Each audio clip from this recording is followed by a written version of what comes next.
What is up, YouTube? It is Kazakhstan here, and today we have a fresh salvage PC. So let's open it up and see what we've got.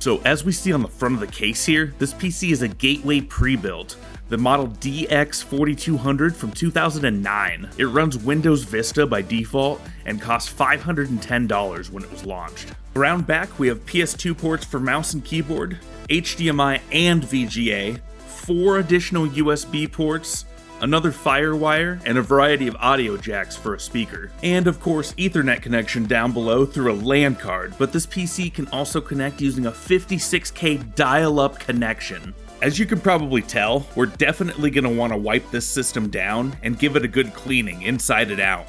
It's been sitting for who knows how long, at least several years at this point. But first, let's see what's inside. Alright, so got the case open now for the big reveal, and what even is this thing, dude? This thing is so old. Now, my original intention was turning this thing into a closet server. You can see we've got 1, 2, 3, 4, 5, 6, even 7 bay expansion ports if I remove this DVD drive, and back here we've got 6 SATA 2 ports on the motherboard. It originally came with this 640GB hard drive, the only redeeming factor for this slow PC, even by 2009 standards, especially when you compare it to similarly priced builds from HP and others. Now, it looks like the previous owner also expanded it with a second, newer Seagate drive here, so I'm wondering if this Western Digital might be dead. Under this Cooler Master, we've got a 1.8 GHz quad-core AMD Phenom, as indicated by the badge on the front, and this comes with a 256 MHz Radeon 3200 graphics chip integrated on the motherboard. It's equipped with a paltry 4GB of RAM across 2 sticks here, running DDR2 at just 800 megatransfers per second. Now, this motherboard, which is creatively named the 406272R, supports up to 8GB of RAM across 4 memory slots, but it still maxes out at just DDR2 at that 800 megatransfers per second. Other than the RAM, another big limiting factor on this PC, at least in its current form, is going to be that it only has a 100 megabits connection for internet in the form of this Linksys LAN card that came out all the way back in 2004. Now, I did read that comparable HP models at the time had a 1 gigabit card, which would be sufficient, but that'll come down to whether that's going to be able to be salvaged, and it's not like these things are being produced new anymore. This power supply is rated up to 300 watt, but doesn't have 80 plus certification or anything, so while it has enough headroom for its stock form, we're going to want something more efficient if we want to make any upgrades. I don't have a power cable for it yet, but in the meantime, while we wait for that to arrive, let's get this thing wiped down and cleaned up, and see if everything still works.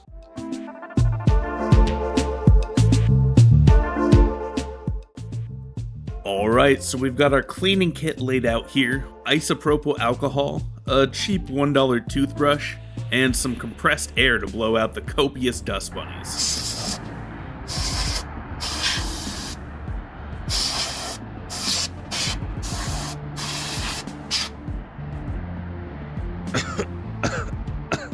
I don't necessarily recommend using paper towels to clean out the inside of your PC, because you will get paper fragments all over. We'll just lightly apply some isopropyl alcohol to the brush here to try and get some of this grime off.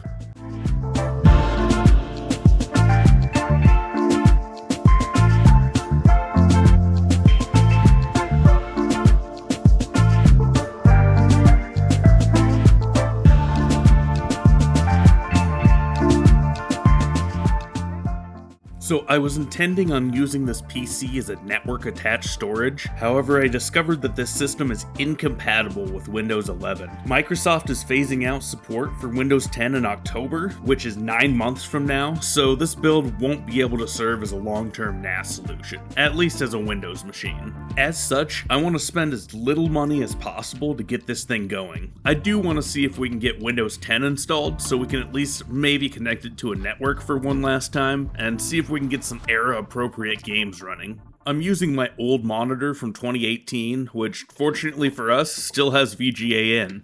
Powering on, you can see the power indicator LED lights up, and the fans were on loudly. But the post beep never comes, and no display is being output to the monitor at all. Even my adorable assistant here couldn't coax a display out. This is an unfortunate issue, since if we could at least get to the BIOS screen, it would tell us what's wrong with the system. Instead, we'll have to narrow down the problematic component using the process of elimination. First off, I'm going to try an HDMI output to see if there's some issue with the VGA. I pulled the cable from my second monitor on my main rig, so I know for a fact that this HDMI cable works. Unfortunately, that doesn't seem to be the issue, as there's still no display. It doesn't seem to be a power supply issue, as all the fans are spinning at full speed. You can hear the hard disk moving around, and even the DVD drive springs open at the touch of a button. And looks like we've even got somebody's old vacation photos from 2012. This gives us a good indication on the last time that this thing was used. Our next step will be to strip the computer down to just the CPU, cooler, and one memory stick to see if it'll boot at all. If it won't, it's likely either the motherboard or the CPU, and if either of those are faulty, this system won't really be worth restoring. I'll also be replacing the CMOS battery just in case. These things are so cheap, and since the system is from 2009, the current battery is at least 16 years old at this point. While we're waiting to ensure all the juice has been drained from the system without the battery in, I've pulled the CPU to check for bent pins. Fortunately, they all looked great. The CPU was stuck to the cooler from the old thermal compound, so we'll refresh that while it's out. A little swab of isopropyl and our chip already looks much cleaner. We'll do the same to the underside of the cooler to ensure good contact. The motherboard is looking pretty bare right now with most of the components out. Time to plop down the new CMOS battery, line up the pins on the CPU and socket, and lock the ZIF arm down. Next goes on the cooler, which will tighten down to the CPU. And lastly, reseating the RAM. Now for the moment of truth. Do we have a dead PC? Yes! Oh, we got a display! And that's all it took. We heard the post beep and we have made it to the BIOS screen. Now we wait and wait and wait at least 10 minutes before finally reaching the login screen. And as you can hear, that old spinning disk is really working double time. But I've never been so relieved to see a Windows Vista logo before, and we're finally in. All of this bloat is seriously slowing down the system, and there's some random pop-ups prompting us for updates. We'll skip past those, and finally we can see what the previous owner used this computer for. We've got the expected files, Sims 3, nice, World of Warcraft, which is what the previous owner told me he primarily used this PC for. And what is that? Is that RuneScape? It is, and it looks like the last time they played was the 13th of July, 2010. I'll have to see if any of the folks over at the RuneScape archive might want this data. This system is crawling slow, so let's wipe this disk and get a fresh Windows install going. We've got this Windows key that was printed on the back of the case, but it doesn't appear to be valid.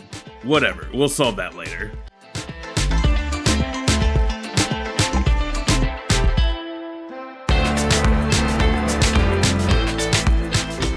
After a while and a few disk checks, we got this error message telling us to reinstall Windows. Back to the waiting screen, I guess. We'll try running the repair tool to see if anything is wrong. Unfortunately, that also results in an error. At this point, I needed to sleep, so I decided to pick back up tomorrow. And if you're feeling fatigued at your job or school, then I recommend... No, wait.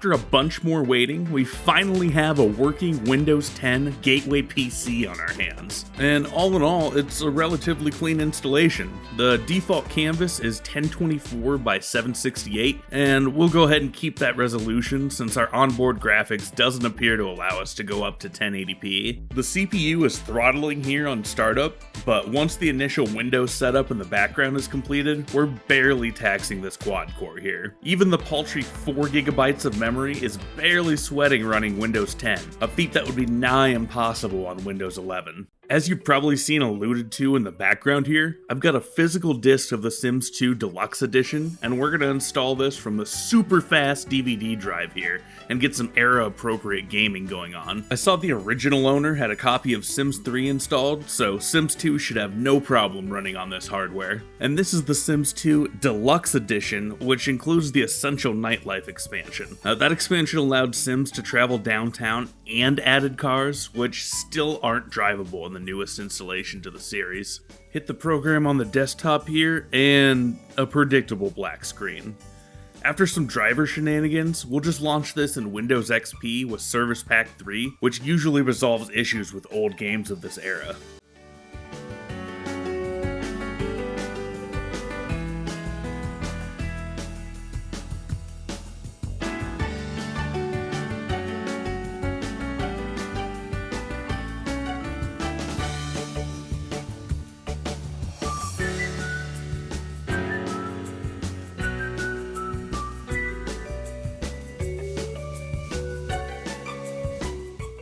And wow. Just loading into the town here, we're dropping into seconds per frame territory. There's obviously some serious issue with compatibility here. We'll drop in on the Goth family to see if paring it down to a single lot improves the slowness at all. Looking at the settings here, everything is on the absolute lowest. Resolution is scaled all the way down to 800 by 600. And we know this PC could play Sims 3 on it before, so there must be something else at play here. And I don't mean Mortimer's piano skills. Lastly, since I still have a big DVD collection and haven't had a DVD player in years to watch them on, we're gonna pop in one of my favorite movies and have a watch. And unfortunately with Windows 10, Media Player no longer supports DVD playback, and if we try to play directly from the file, we just run into copyright BS. So I just put VLC onto a flash drive and installed it. And as expected, Fear and Loathing starts up right away. We've even got a fully functional DVD menu. Obviously I can't show more than a couple seconds, but you can see it's running from the DVD just fine. Thank you so much for accompanying me on this journey to restore this old gateway from 2009. I had a lot of fun getting it running, and I hope it was entertaining to watch me struggle but ultimately succeed, at least partially. I've already got some upgrades on the way from eBay, so in the next video we're going to expand the RAM to the maximum of 8GB and install a dedicated GPU, probably at 8600 GTS, which would have been top of the line for this PC. I've also upgraded my phone to a better camera and purchased a tripod, so the video quality will only go up from here. So make sure you're subscribed so you don't miss future updates to this Gateway DX4200, and I will see you in the next video.